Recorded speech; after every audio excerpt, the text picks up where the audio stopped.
இருக்கிறது. ஆண்டவர் இன்றைக்கு இந்த சத்தத்தை கேட்கிற ஒவ்வொருவருக்கும் கர்த்தர் கொடுக்கிற வாக்குத்தத்தம், உங்களுக்கு அநேக இடங்களிலிருந்து இரக்கத்தை கர்த்தர் உண்டு பண்ணுவேன் என்று கர்த்தர் வாக்கு கொடுக்கிறார்.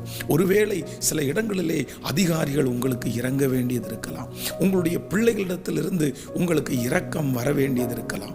யாரோ ஒருத்தரிடத்திலிருந்து இரக்கத்திற்காக நீங்கள் எதிர்பார்த்து, ஆனால் அவர்களுடைய இருதயம் ரொம்ப கடினமாக இருக்கிறதை நீங்கள் கண்டு சோர்ந்து போயிருக்கலாம். இந்த மனிதனெல்லாம் இறங்கவே முடியாது, இந்த மனுஷன் எப்படி இறங்குவான், இவர்களுடைய இரக்கம் நமக்கு சம்பாதிக்க முடியாது, அப்படி என்றெல்லாம் நீங்கள் நினைக்கலாம். ஆனால் ஆண்டவர் இந்த நாளிலே கர்த்தர் வாக்கு கொடுக்கிறார், உங்களுக்கு ஒரு இரக்கத்தை கர்த்தர் கட்டளை இடுவார். எந்த இடத்திலிருந்து இரக்கம் வரவில்லையோ, எந்த இடத்திலிருந்து கடினமான இருதயம் இருக்கிறதோ, அந்த இடத்திலே உங்களுக்கு ஒரு இரக்கம் கிடைக்கும்.